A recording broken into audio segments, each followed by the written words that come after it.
We're going to take a look at event listeners in JavaScript. So we'll be looking at how to achieve exercises like this. Say I have an add text box. When I click, an event happens, and input type text is getting added to the web page. So when I want to add another text box, I can add. So like that, I can add multiple text boxes. If I want to remove, again here is a button, there is a click. So when I click, that text box will be removed.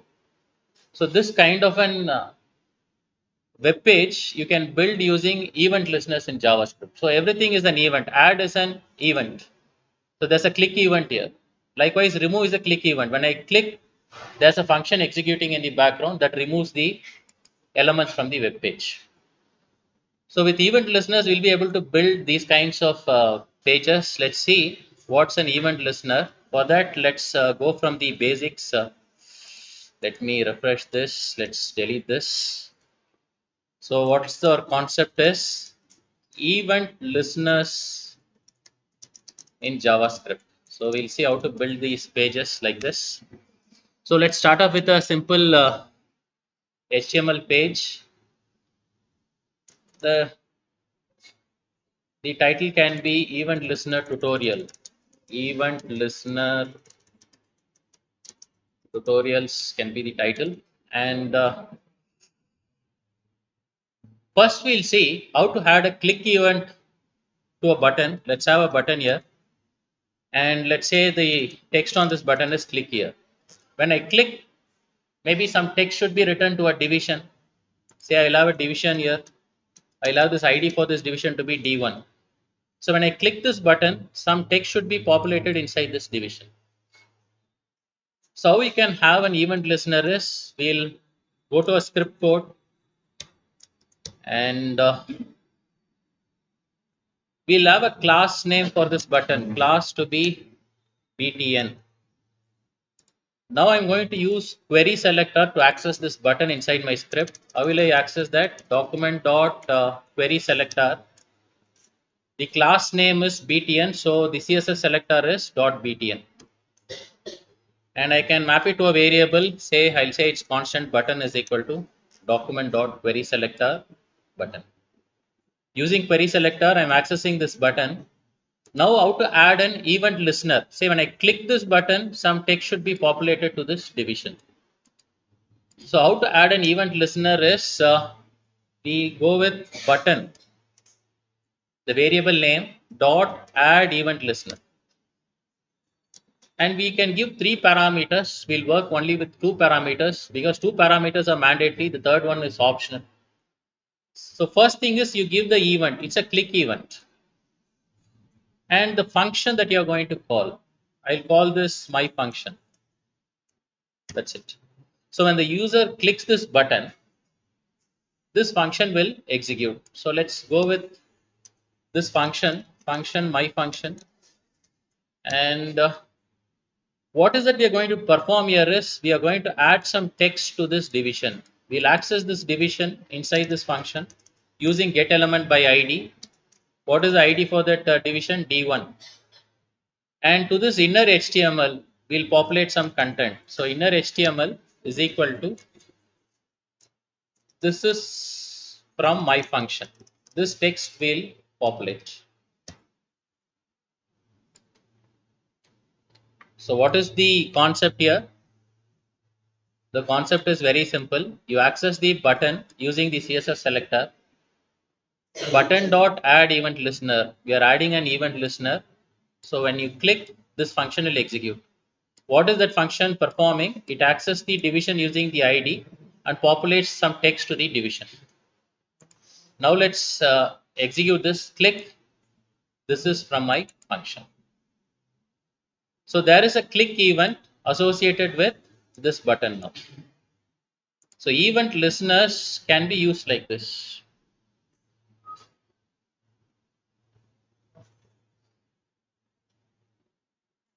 So you can associate an event listener with any HTML element. It can be a document, it can be an H1 tag, it can be H2, paragraph, image.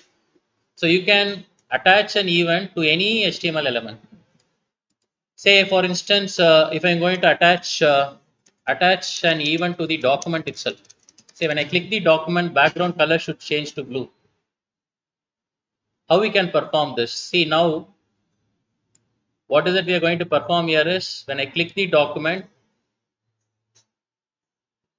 what should happen? The background color should change to blue. So how is that you add this? You're just going to have this script document dot add event listener. What is the event? When I click the document, my function should execute. And what is that we are going to do inside this my function is the background color for the document should change. So document dot style dot it's document dot body dot style dot background is equal to say blue.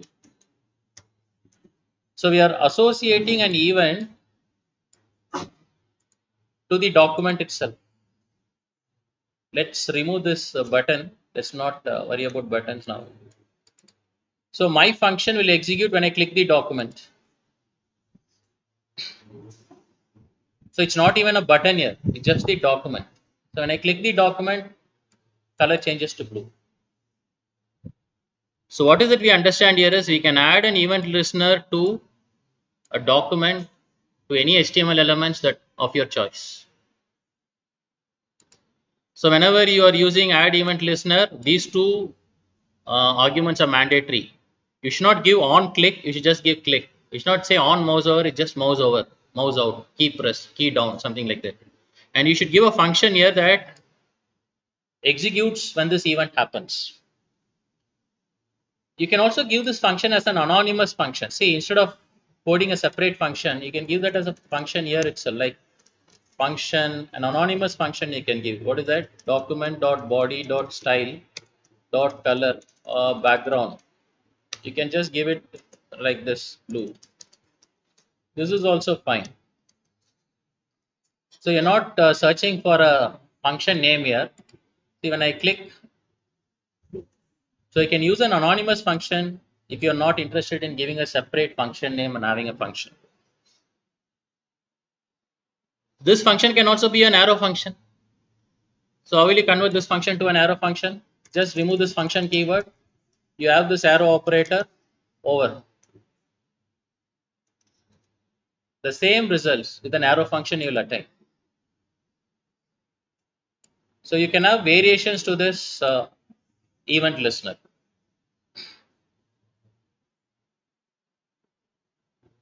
See, now the question is, we've already worked with event handlers, right? When you go to code spindle, there's something called JavaScript events. So you have worked with event handlers wherein you used on mouse over, on click. The question is how an event handler is different from an event listener. So what is an event handler? Say let's take up this H1.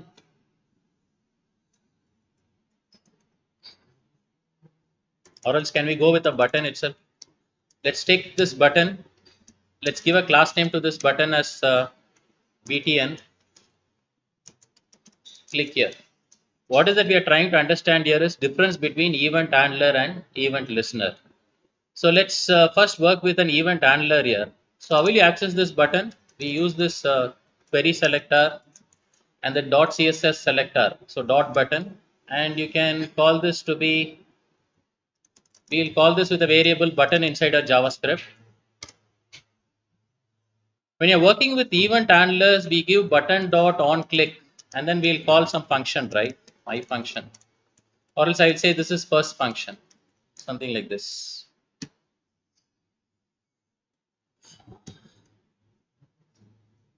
And we'll code this first function here. That is function, first function. It's an event handler. Let's take a look at what's happening with the first function. So again, what we'll do here is we'll populate this div. We'll just add something to the inner HTML. So what is it we are going to do inside this function is we'll access that using document.getElement by id d1.innerHTML is equal to, we'll just concatenate the text plus equals what is that we'll say here is this is first function, something like that. So what is that we are performing here? We are having an event handler which will execute when I click. It's on click here, and first function will be executing. Let's check whether this is working. Click here. This is first function. It's working. Now the next question is, what if I have multiple functions for the same click event? If I have another thing like this, button dot on click for the same click event, if I have a second function too, second function. Now when I click, there are two functions which I'm going to execute. One is first function, another one is second function. Function, second function. And here too, what we are going to do is document.getElement by ID. We'll just call D1. We'll again populate the inner HTML. We'll concatenate the text like this is second function. So now what is happening here is we have an event handler with two functions being mapped to the same click. What will be the output here? First function should add this is first function. Second function should concatenate this is second function. Let's execute and check. The output is this is second function. So what's happening here is when you have multiple events tagged, when you have multiple functions tagged to the same event, one function will override another function, the previous function in case of an event handler. So second function is overriding first function. The output you are getting here is this is second function. And this is an event handler. When you talk about an event listener, how will you use an event listener? If I want to add an event listener to button, how will I add that? Button dot add event listener, and what is that I'm going to give here? The function is click. I mean the event is click. The function is first function. Likewise, if I'm going to add an event listener on the button again, dot add event listener, the event is click, the function is second function. Now the same code, but we have two event listeners associated with this click event. The actions are the same, first function, second function. Now when I refresh this and run this, you see both these functions are executing. This is the first function, this is the second function. So when you talk about event listeners, you can have multiple events executing for the same, multiple functions executing for the same click event. So in what way event listeners are different from event handlers? Event listeners, you can tag multiple functions to the same event. With respect to event handlers, there will be overriding. Okay. So I'll give you an exercise now. What is that you have to do is, say, you consider h1 tags like this. Say this is a heading. I want you to apply two events to this h1 tag. That is, when I move my mouse over this, it should change to red color. When I move my mouse out from this, it should change to blue color. You have to achieve this using event listeners. See, it's very simple. You just go with document dot query selector, and then you access that using this dot h, which is the CSS selector for this class. And you can have some variable tag to this, right? Constant heading. Now you have accessed this heading inside this script, and now we'll call heading dot add event listener. So what is the event here is mouse over. So it's mouse over, and the function can be change color, something like this. That's it. Likewise, we also have heading dot add event. See, multiple events we have here. This is for mouse out. When the user moves his mouse out, change another color. Let's say change another color. Two events for moving the mouse over and moving the mouse out. What we'll have now is we'll define these functions here. Change color, right? So we'll have a function change color. So what is that we are going to change here is we'll change heading dot style dot color is equal to red. Likewise, function change another color. What is it you're going to have here is heading dot style dot color is equal to blue. That's it. Two event listeners for this heading, red, blue. So it's red, blue like that. Are you clear with this? So we have two event listeners. One is when I move my mouse over, another one is when I move my mouse out. So the next exercise can be, I have multiple headings here. Now this will work only for the first heading. If I want to make it work for all the headings, how will I make it work for all the headings? Just you use query selector all. Now you have lot of headings coming in here, and what is that you have to do here is you should use a for loop. For let x of headings x dot, you can have the event listeners here, add event listener. So for everything we'll have this mouse over and change color. Likewise, we have x dot add event listener. We'll have mouse out and change another color, right? That's it. So now this is going to work for everything. Let's save this.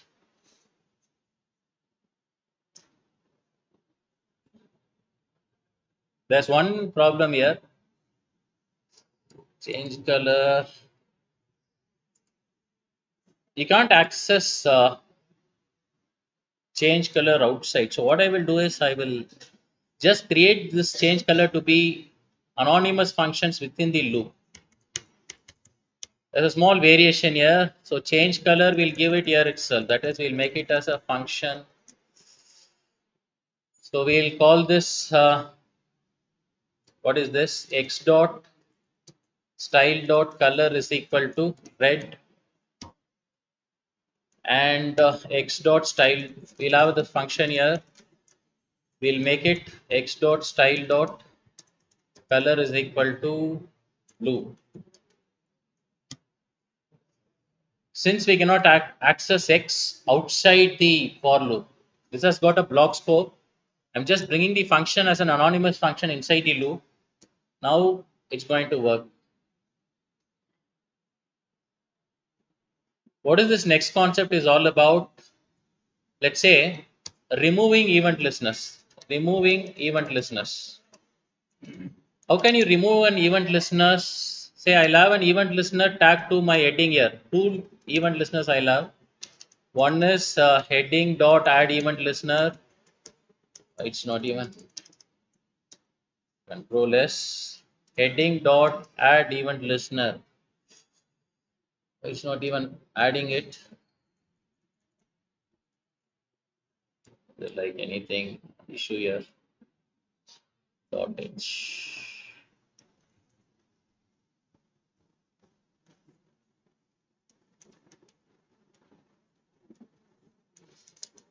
Not sure why this is not even click.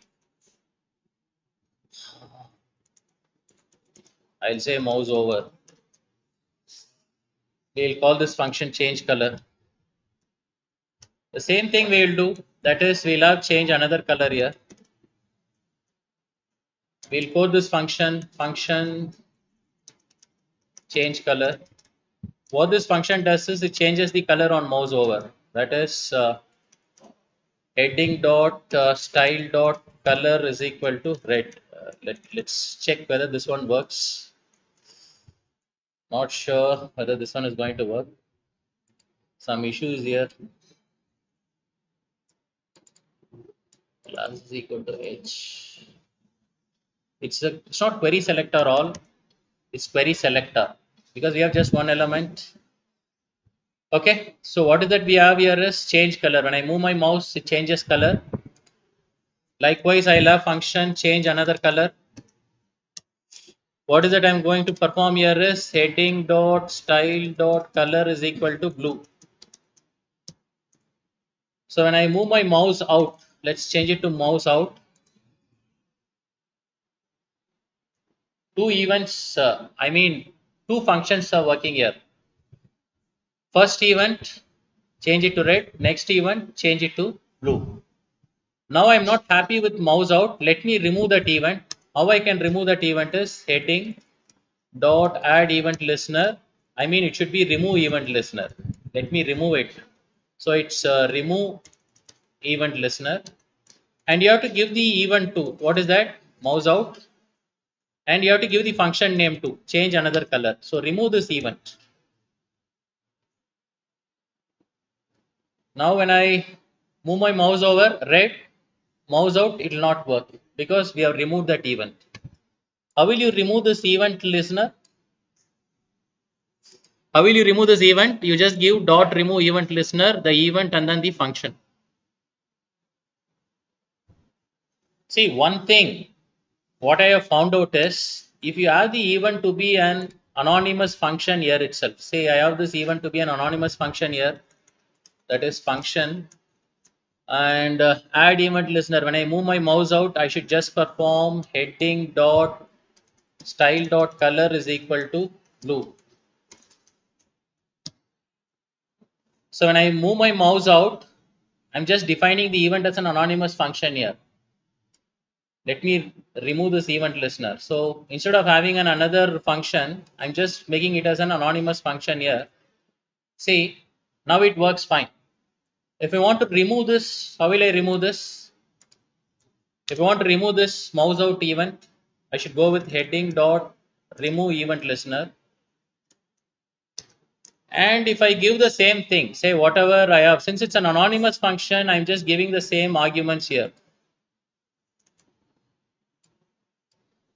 When I remove events for an anonymous function or an arrow function, it's not removing it. So this is not going to work. Even if you have an arrow function here and you use a remove event listener, this will not work. So how to remove this? There's only one option. You can tag your anonymous function as a function expression. Say constant test is equal to whatever function you have here. You should have a variable tag to it. That's it. Let it be an arrow function or an anonymous function. And then you use that variable name here. Now you remove that using this variable.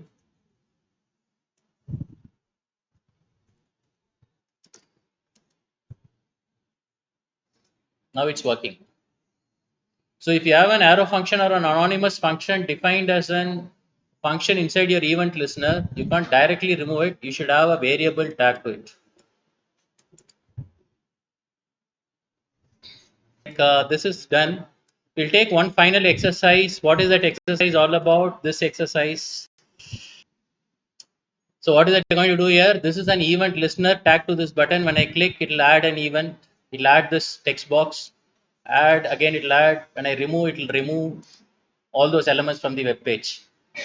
Let's see how to achieve this. Then we'll wind up. Let me delete this.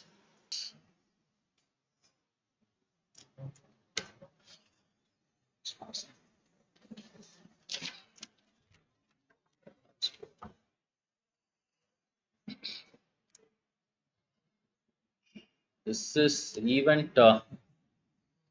What is this? You can parallelly work with me if you have not completed this and submit this to event listener demo. We'll say.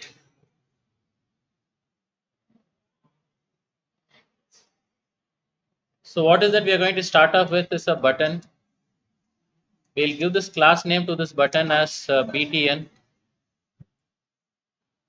and we'll say click here, or else we'll say add text box. That will be the button.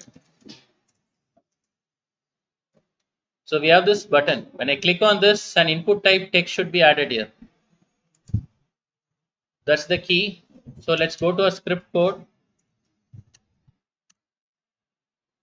What is it we are going to do inside the script is access this button using query selector.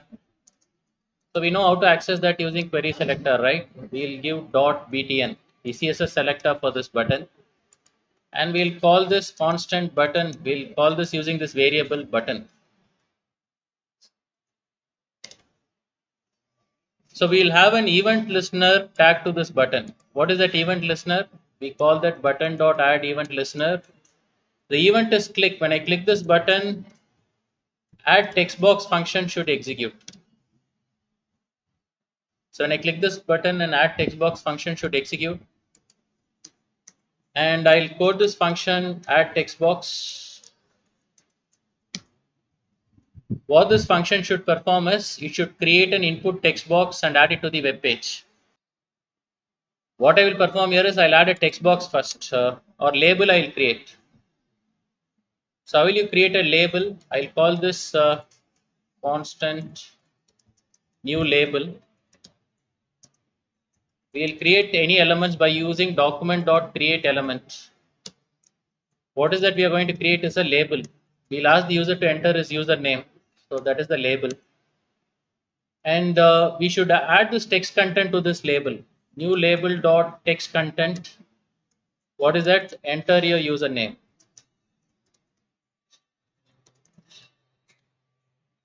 So that is the label for the text box.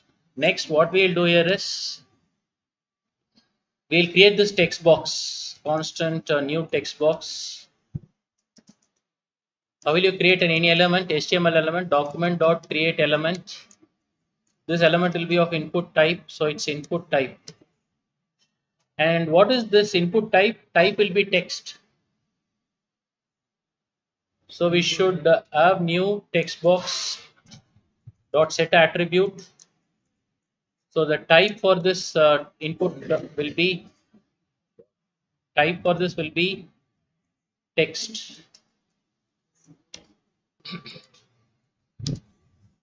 So we have created a label, we have created a text box. Next, I will have some break tags here. Constant BRE is equal to, again, break tags will create element document dot create element. So that's how you create a break tag. So I just want to have two break tags between every text box. Likewise, I'll also have another break tag. I'll call that BRE1. This is another break tag. First, I'll add these break tags to the page. So how will I add that is document.body.append child. I'll append this BRE. One break tag I'll append. I can also append another break tag BRE1. Next, I'll append this label to this document. So it's document.body.append child. Let me append this new label.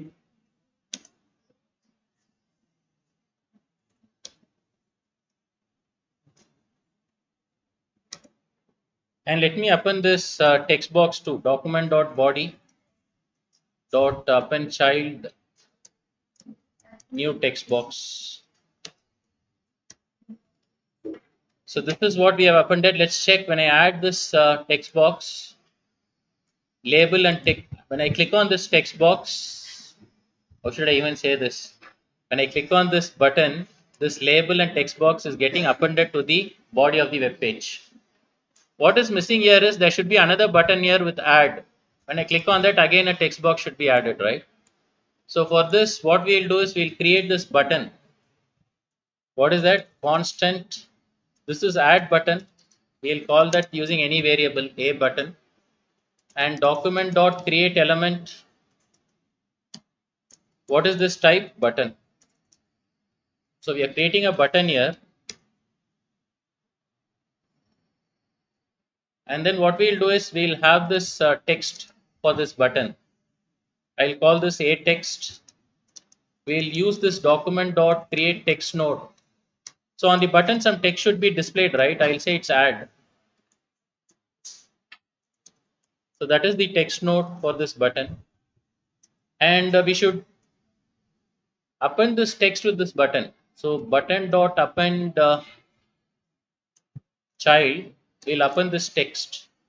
That is a text. Our button is created with the text add. Now when I click on this button, what should happen? A button dot on click. I can just have a handler here. So this will again call this add text box. So it should add this text box there. Add text box. The entire process should be again repeated, right? So that's what is the meaning. And what we'll do here is we'll add this button to this web page. So for that we'll call document.body.append child. We'll add this button, a button.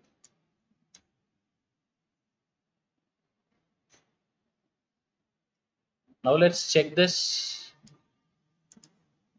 at text box. Why this is not working? Did I delete a statement here? So I think I have deleted the statement append child. We have to append this button with this text, right? That is missing.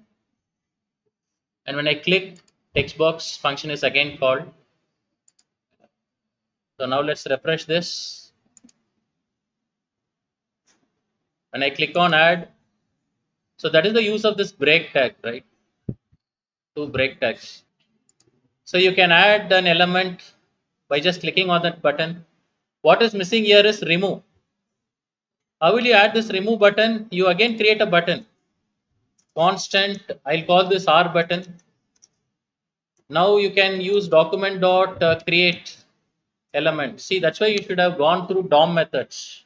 If you're not clear with DOM methods, this will be confusing. What is that you're going to again create? You're going to again create a button. That's it.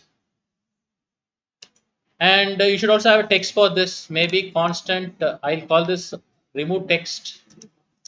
You again use document dot create text node. What is that you're going to have on this button is remove.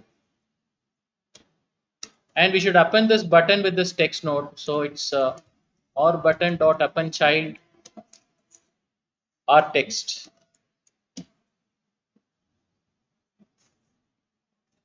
Now when I click on this button, some function should be called, right? So it is r button dot on click. What is getting called here is I'll have an anonymous function here, and we should remove all those things we have added. That is, we can remove new label. We just call this function remove. That's how you remove an element from the web page. Comma new text box dot remove, comma bre dot remove. We'll remove the breaks too. bre1 dot remove. We'll remove this add button we have added. Add button dot remove. See, you can give a class name to all these elements. We can run a loop. We can call dot remove. We can use query selector all, run a loop, call dot remove. So you have many ways to perform this. I'm just showing you one of the ways which I have found. So r button dot remove. This button also will remove. So we have removed all these things, and finally we'll to this body section. Let's append this remove button. Append child. What is that? R button you have to append. That's it. That's the code for this. So we have written some basic code. Let's refresh this. Let's check. So we have add. Let's add things. We have remove things.